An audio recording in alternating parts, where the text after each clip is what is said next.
Well, it's a real pleasure to be here, and I get the sense that most of you are already doing some work in medieval philosophy and theology, so probably are a bit acquainted. I'm trying to get to know it. Can you tell me your name as well? I'm Lydia Wolf. I'm an assistant of Professor Markshies. Oh, great. And I'm working on Franciscan texts in the late 15th century. Oh, fantastic. Okay, great. Well, everyone's already kind of in the Franciscan world to some extent or another, so that's fantastic. I'm going to talk a bit about my current interest and project, which is regarding Franciscan philosophy of the soul, which, as we'll find out, in my opinion at least, is an incredibly exciting turning point in history. I mean, you have periods in history where there's just been an explosion of work on human knowledge and human nature, and you think of Kant and Descartes, and these kind of people come to mind. Well, early Franciscans like John of La Rochelle and Alexander of Hales don't come to mind necessarily in this kind of category, but I would like to place them there because, as I hope to convince you in my talk today, they really were at the forefront of something really revolutionary that continued to have an impact on the development of philosophy. And one of the factors that really played into their psychological revolution, if you want to call it that, was the introduction of so many new philosophical resources in the late 12th and early 13th century. I'm probably singing a song here that most of you know about the introduction of Aristotle, as well as the Islamic philosopher Avicenna. And as you'll probably know, in this period that I'm looking at, which is more or less before 1250 and even before 1240, while Aristotle was in part available or largely available, Avicenna dominated the reception of Aristotle and the understanding of Aristotle. If you know the studies of Dag Hassi and Amos Bertolacci, these are just absolutely fantastic, and a lot of my thinking is drawing on some of their findings. The reasons for the focus on Avicenna more than Aristotle are many. One has to do with the problems that were perceived in the translations of Aristotle, and also just the fact that Avicenna in a way had a lot more to offer in terms of philosophical sophistication and scientific advances.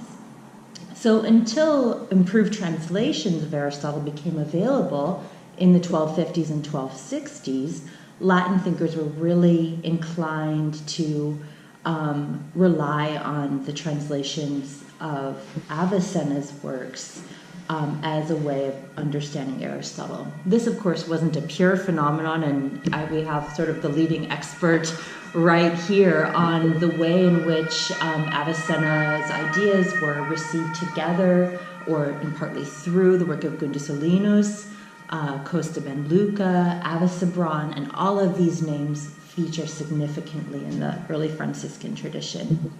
Another factor that really complicated the reception of Avicenna was the circulation of spurious works. And of course, you know, the Liber de Causis was perceived as the kind of the theological culmination of Aristotle, and tended to produce an understanding of Aristotle that was heavily Neoplatonized, even though Avicenna was, of course, a highly original thinker and can't be reduced to the categories of Neoplatonic or Aristotelian. In a broad sense, you might say that he had an approach to thinking about Aristotle that lent itself to Neoplatonic thinking. Well, this was attractive, of course, for Latin thinkers because they also inherited their own brand of Neoplatonism through Augustine and Pseudo-Dionysius. And what complicates the situation is that there were also in circulation a number of spurious Augustinian works, which could be sort of used to make Augustine say anything that you want. And so the ultimate effect of this is that you could draw on works like this De Spiritu et Anima to read Avicenna into Augustine. Theology of Aristotle and other things justified the reading of Aristotle in line with Avicenna, and then the conclusion of this syllogism is that Aristotle and Augustine can also be made to agree. So it's quite a complex situation. And it might suggest that the thinkers that I have in mind for this period were a bit confused about what they thought, even though they were confused about Aristotle and Avicenna, perhaps. I think they had definite coherent positions, and hopefully I can convince you of that a bit today. So again, the thinkers that I have in mind are the founders of the early Franciscan intellectual tradition, and these are mainly Alexander of Hales and John of La Rochelle, who together oversaw a major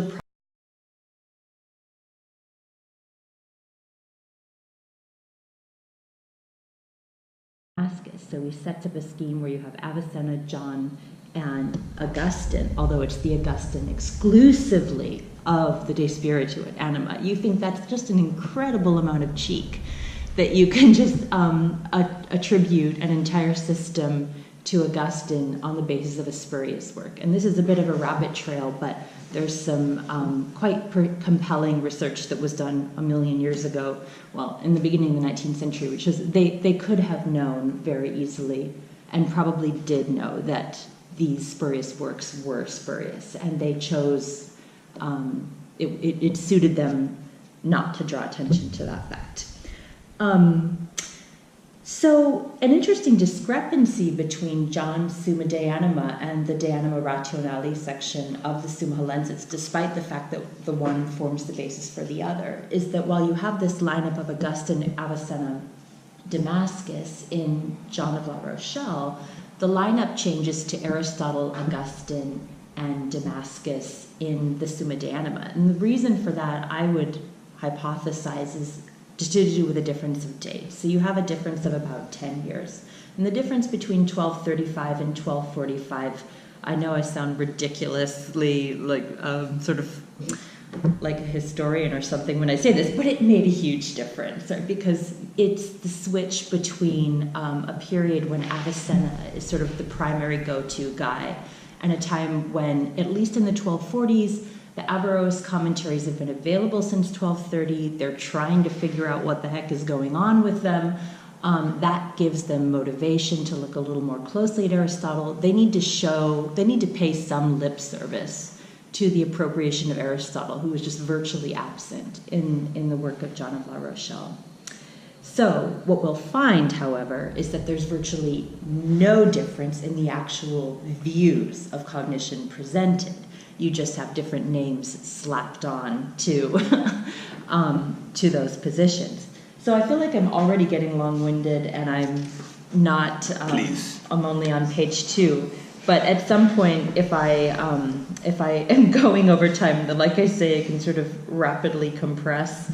But anyway, so the way in that I want to invoke for kind of explaining some of the key ways in which early Franciscans drew the Avicennian material in particular into their own tradition is a lovely little distinction the Summa draws as to the main difference between human souls and angels. So you might think, okay, that's a bit weird, but in this room it's probably not weird, because we do know that the way in to understanding human psychology and human nature for these scholastics was often through comparison with angels.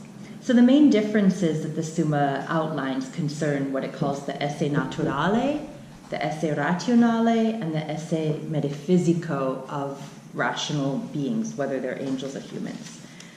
This is quite an interesting distinction with a lot of implications that Theo Kobusch has explored, but I won't go into those details. So the esse naturale basically distinguishes between beings that are separate according to substance from the body, or unitable according to substance from the body. So angels are obviously intrinsically separable, whereas John wants to say that this human body is intrinsically unitable. Esse rationale, or esse logicum, is basically underlining the difference between beings that acquire knowledge through discursive reasoning, or ones that simply have knowledge. Whereas the metaphysico is highlighting the difference between ways of being passive. So human beings must receive knowledge through sense cognition and then go through a sort of process to make some sense of that.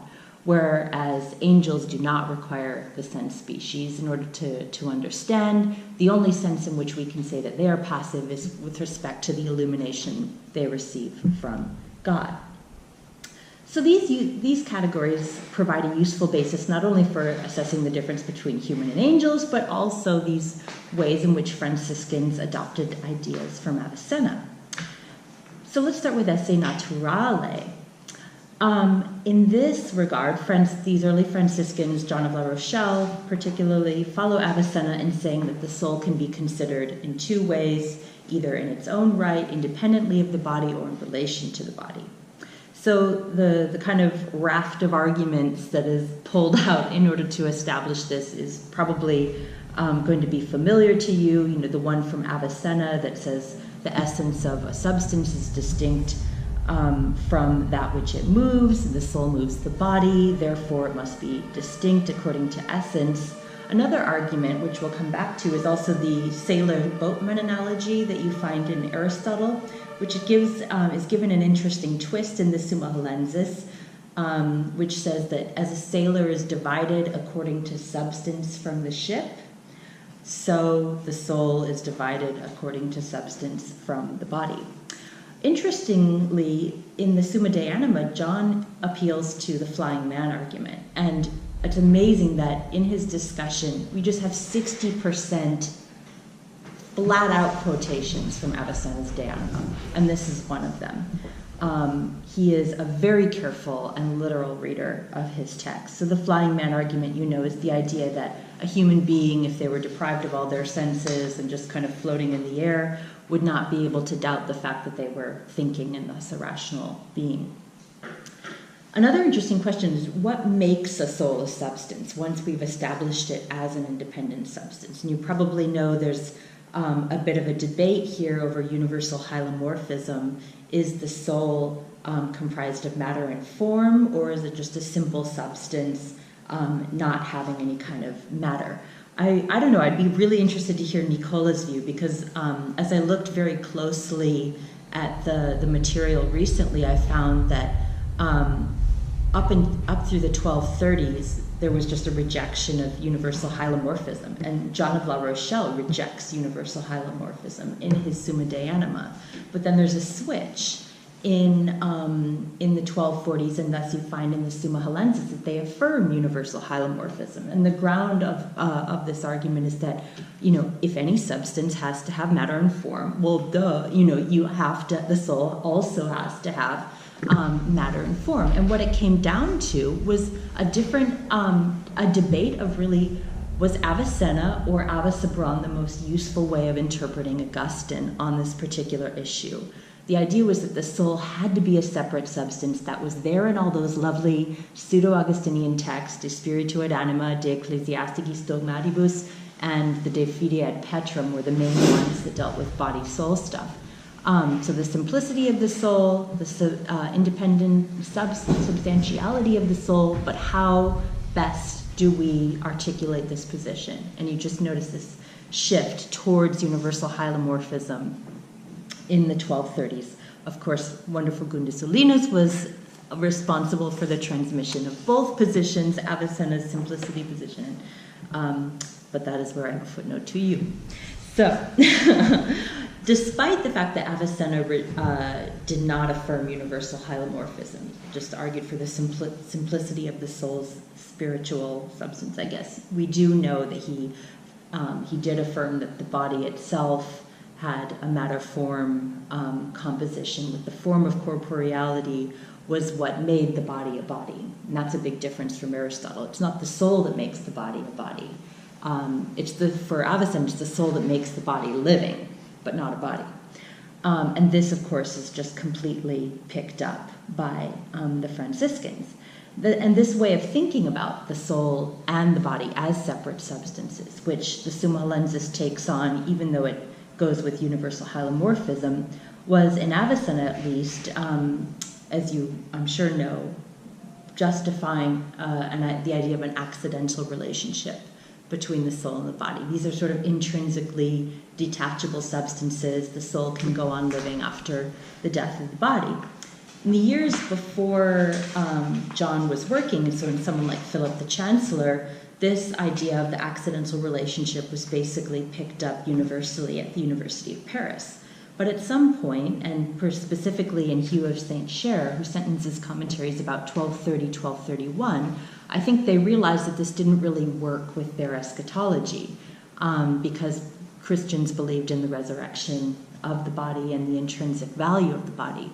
So Hugh made a pretty, and Hugh of St. Cher was the second Dominican master at Paris, made a pretty brilliant move, I think, and he argued for what he called the unibilitas substantialis, or intrinsic unitability of the soul to the body. So even though they universally affirmed two separate substances, they also wanted to affirm that there was something about the soul that had to have a body. Although Hugh was the first to really kind of advance this argument, he did so in a relatively preliminary way. And John of La Rochelle, our star for today, was the one who developed that idea of unibilitas substantialis and took it to completion. And as we know, it became a really key Franciscan doctrine as Franciscans continued to affirm this plurality of substances theory long after Dominicans favored Aquinas and the more Aristotelian position. The remarkable thing is that that position actually originated with Dominicans. And this is a lovely teachable moment here, because in this and so many other ways, John of La Rochelle's positions, or the Franciscan tradition, originated with Dominicans. Roland of Cremona, Hugh of St. Cher, the first Dominican masters, they shared this common set of questions, and the kind of divisions that you had between Franciscans and Dominicans over a more Augustinian or Aristotelian, supposedly, viewpoint really didn't develop at all until Aquinas and perhaps Albert before him set their hands to the task of really trying to get what was going on with Aristotle. The fact that they shared a sort of confused idea of Aristotle really helped them in terms of synergy and commonality. So, yeah, okay, well, we'll skip that stuff about angels. But the funny thing about angels, if you want to have a little laugh or something, go read the Summa Holensis on angels, because it'll be like, are they really digesting food, or do they just look like they're digesting food? If are you really laughing? If you're an angel, you're not really laughing. Your face is just doing weird things that make it look like you're laughing, because, of course, they don't actually inhabit their body. And the only reason this stuff is happening is so that you kind of think that you, like a human being, can kind of relate to you. And you want to ask questions about, like, if they eat but they don't digest, like, where does it go? But I don't ask those questions of the Summa Holensis yet. So while the angel is, of course, having these issues because it's not naturally united to the body, the human being is. And of course, the main text that's used, even by John of La Rochelle, the only citation to Aristotle you find in the Summa De Anima, is our famous passage with the definition of the soul as animas forma corporis physici organici potentia vitam habentis. The soul is the natural organic body having the potential, or the form of the body having the potential for life. And the interesting thing is that in this period you have two translations circulating, and that was partly due, because I said around 1230 you have the arrival of Averroes. Well, with Averroes you have the interlinear Arabic to Latin translation of Aristotle. So now you have sort of two competing translations of Aristotle. One says the soul is the form of the body, one says the soul is the perfection of the body. So what do you do with that? Might not seem like a big difference, but I suspect I'm preaching to the choir here when I tell you that it is a big difference, right? Because if the soul is the form of the body, then the soul cannot be without a body, and having a body is part of what it means to have a soul. And when the body dies, the soul, I guess, dies as well.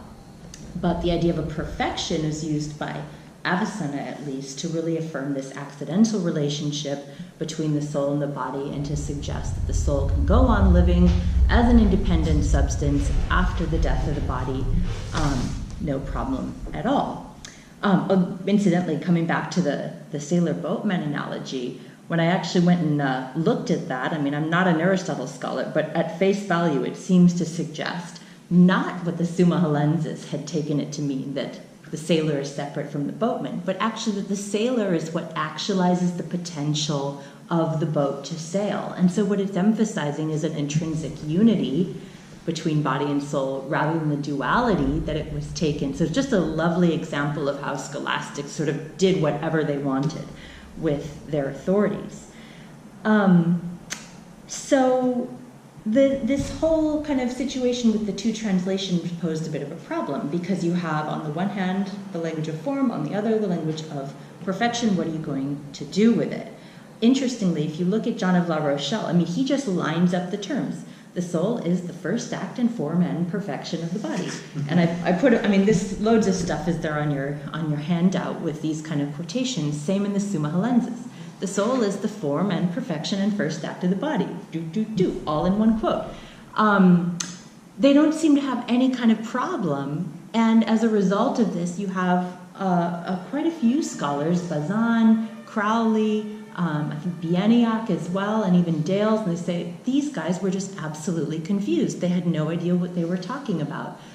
They didn't understand the metaphysical contradiction in the arguments they were making.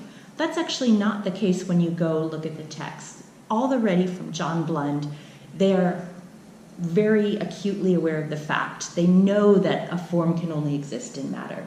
They take that into account, and the way that they get around it is to offer a variety of different explanations to show that the soul is a special kind of form. And in the case of this one particular form, the form can be separable from matter. So, yes, that's just a little,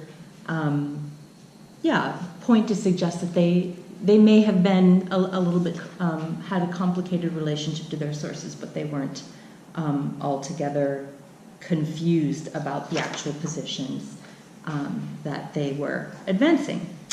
Okay, so to summarize briefly, they inherited a kind of body-soul dualism from Avicenna. They supplemented that, at least from the 1240s, with the idea of the soul, in order to be a substance, it has to have both form and matter. And nevertheless, they felt that they needed to adapt this idea of an accidental relationship, and that's where this idea of unibilitas substantialis came in. And they managed to attribute that position not only to Aristotle, using the both the Greco-Latin and the Arabic Latin translations, but they also drew on De Spiritu et Anima, De Fide ad Petrum, and some of these spurious works to say that this was legitimately also a position of Augustine. So, happily, both Augustine and Aristotle think what Avicenna thought, more or less, with some qualifications. Okay. The confusion that, or maybe not the confusion, but the, shall we say, integrated approach to reading sources also seeps into this idea of esse rationale, the question whether human beings versus angels acquire knowledge discursively. And that, of course, is closely linked also to the idea of how they receive data, or if they need to receive data from the outside world. So that brings us squarely into this area of psychology, which I said John of La Rochelle was the first one to bother with at all. And in some ways the last, because in Aquinas even you don't find that level of sophistication in terms of, or complexity, I guess, in terms of describing cognition. And certainly not length, if I recall. Okay, I'd have to go actually double check that. But in the Summa, at least, and that's quite remarkable that you find this level of complexity in a Summa. This, again, is one of those as I mentioned previously, the major difference, however, between John and the Summa Hellensis is that order in which the accounts are presented. So we have to deal with Pseudo-Augustine, we have to deal with Damascus, and we have to deal with Avicenna in John's account. But in the Summa Hellensis, it's got to be Aristotle, then Pseudo-Augustine, then Damascus.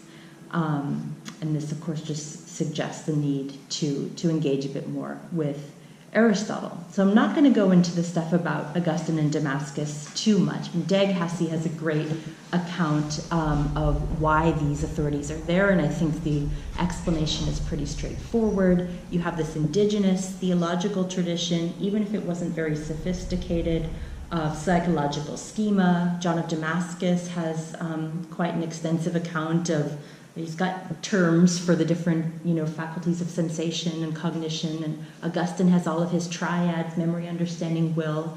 And the point is basically to show that Augustine and Damascus provide a sort of broad schema within which these more complex and sophisticated ideas about how external sensation works, for instance, can be developed. And this is actually, reading the Summa is quite fun because particularly on external sensation. So I probably don't even need to repeat Avicenna's account of the five senses. It's on the handout. So Avicenna has this account of the five internal senses and the way in which they process data from the outside world and produce an intention or a kind of sense species, which is then made available to the mind for the act of abstracting a universal. And this is really a remarkable contribution to the history of, I suppose, the question of internal sensation or imagination. But the fun bit in the Summa is that it has this quaestio, which the basic line of the question is, can Avicenna's theory of external sensation basically be reduced to Augustine's category of the imagination? And of course the answer is yes. And by the way, John of La Rochelle's views on this topic can also be effectively drawn under the category of imagination in Augustine. So everyone agrees, and we are free to go on thinking the way that Avicenna thought about external sensation, because there was somehow a kind of basis for it in the Christian tradition. So how am I, okay, can I just keep going? Okay. I will, actually, I'm not doing too bad, actually. I'm kind of making my way through. So when we transition from the internal senses to the intellect, and this is actually a real puzzle that I'm trying to work out right now, and I would love any thoughts. Maybe I will kind of tell you a bit what the puzzle is. So when we go on from the internal senses to the intellect, there's a distinction here between the material intellect, which is corruptible, passible, related to the body, and is responsible for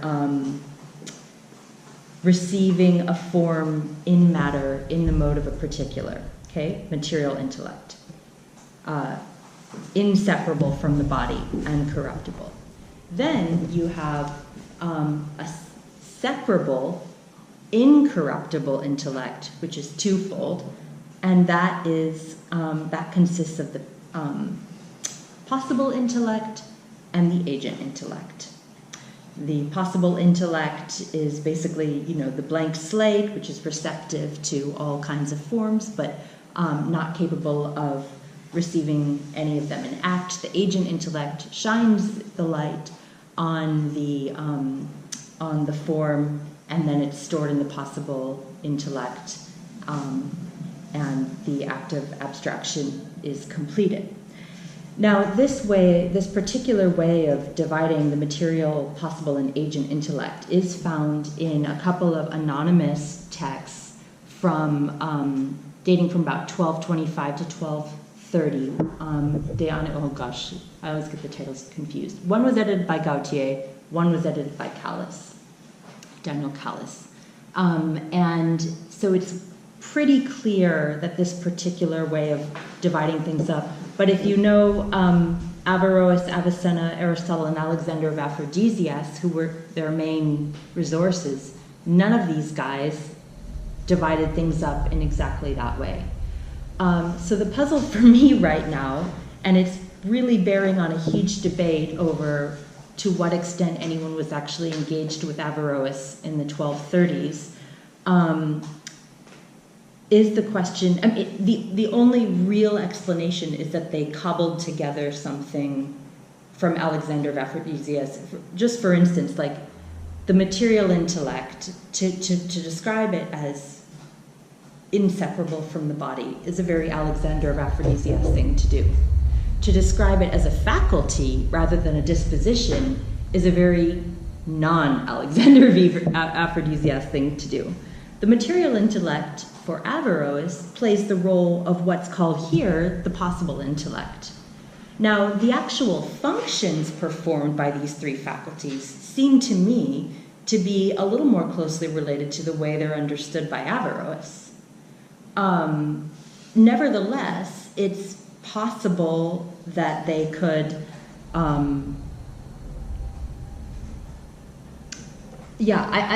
suppose it's possible that they could have got this on their own with a kind of cobbled together reading of Avicenna and Alexander of Aphrodisias. And there's someone called Bazin who argues that this idea of,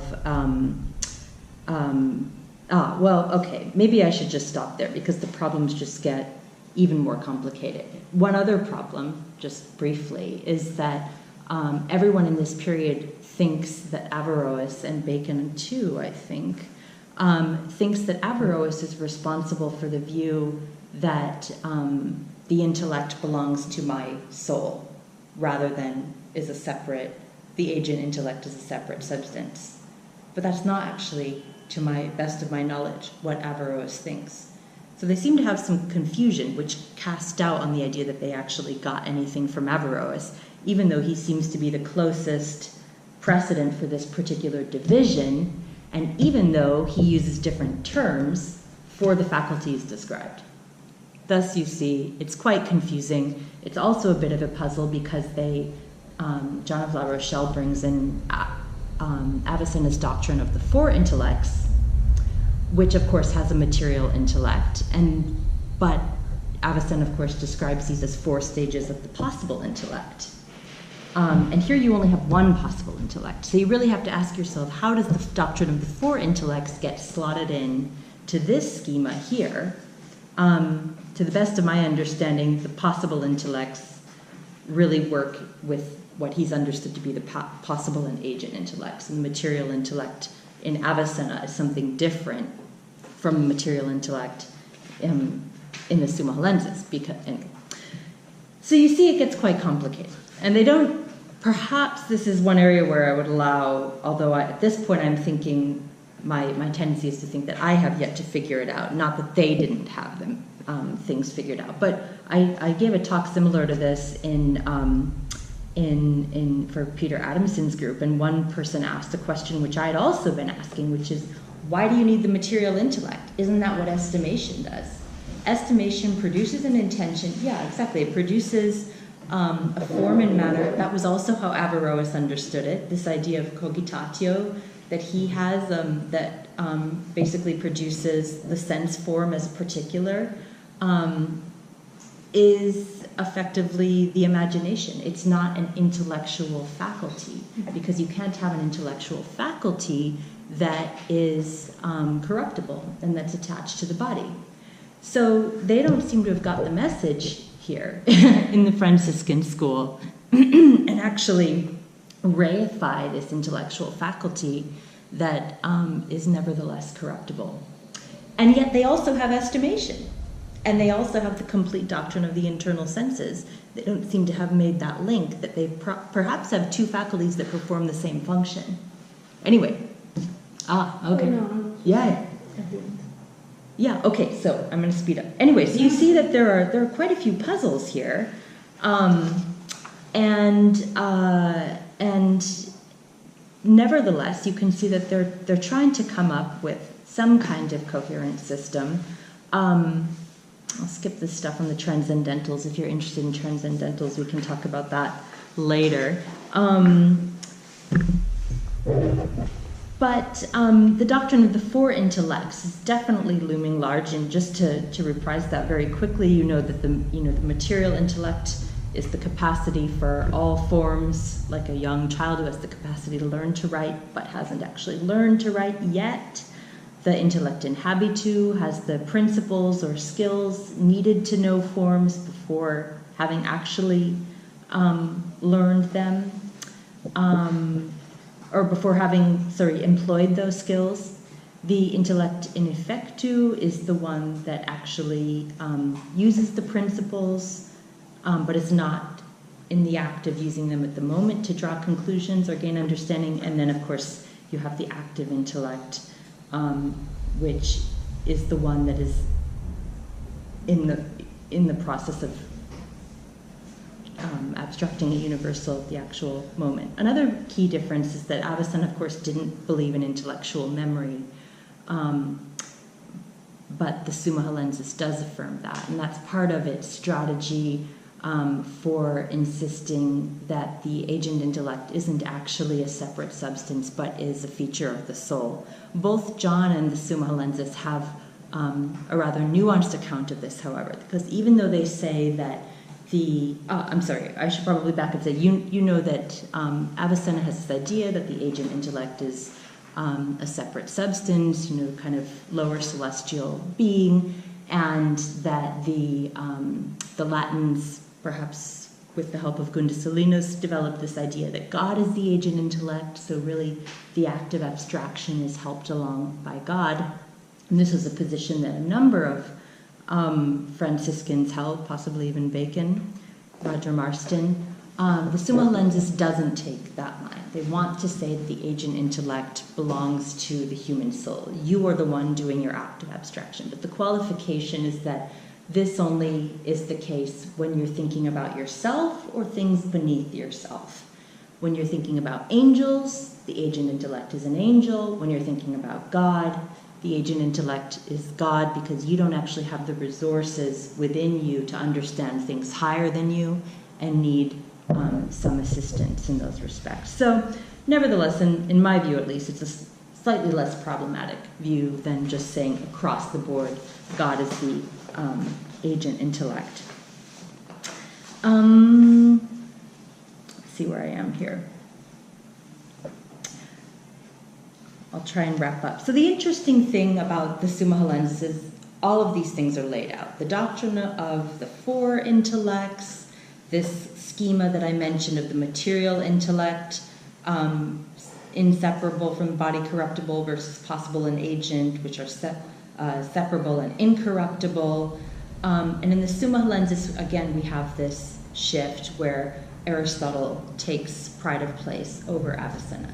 That means since the doctrine of the four intellects is just such a signature Avicennian doctrine, while the Summa Hellensis reproduces completely John's schema of material possible agent intellect and attributes that to Aristotle, it can't get away with doing that for the doctrine of the four intellects from Avicenna, because it would just be obvious that it was assigning a doctrine to a thinker who never held it.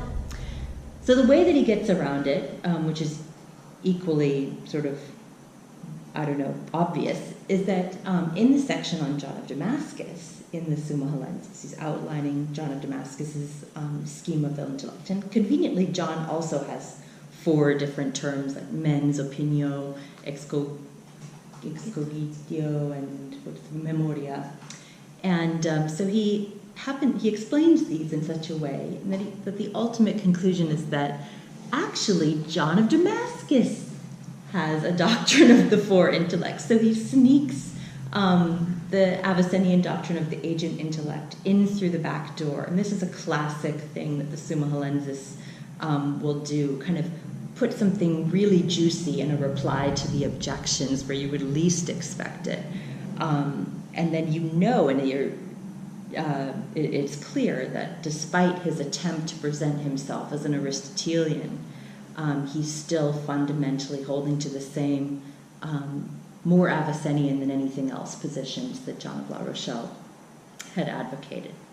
Just an interesting side note that I always find fascinating when reading the Summa Hellensis is that the term philosophos, and just reinforces the way that they're reading Aristotle and Avicenna together. The term philosophus is, you probably know this, used interchangeably for both Aristotle and Avicenna, and a lot of cases, you can find a lot of cases where there's just an assumption clearly operative that there's no real difference between them. So I found quotations to Aristotle, which are actually very clear quotations from Avicenna, such as, being is the first object of the intellect, and things like this. And there's I found other cases, secundum autem Avicennam qui sequitur Aristotelem, according to Avicenna, who follows Aristotle.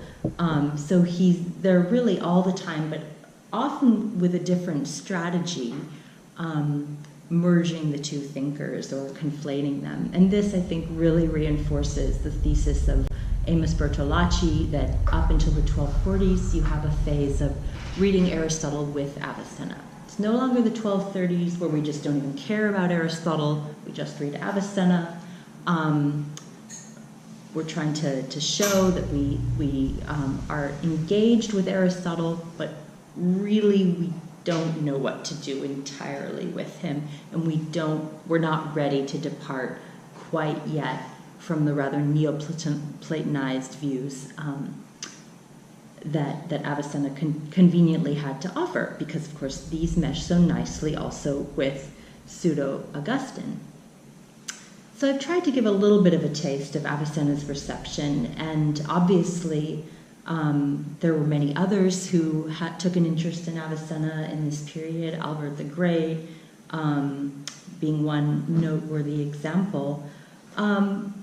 I think what stands out to me about the Franciscans, and I say this not as an Albert expert at all, is just the completely wholehearted way in which they took on a lot of this material. And I think it's quite striking that they were just prepared to adopt so much, not uncritically, but relatively uncritically by comparison, presumably to Albert and definitely to Aquinas.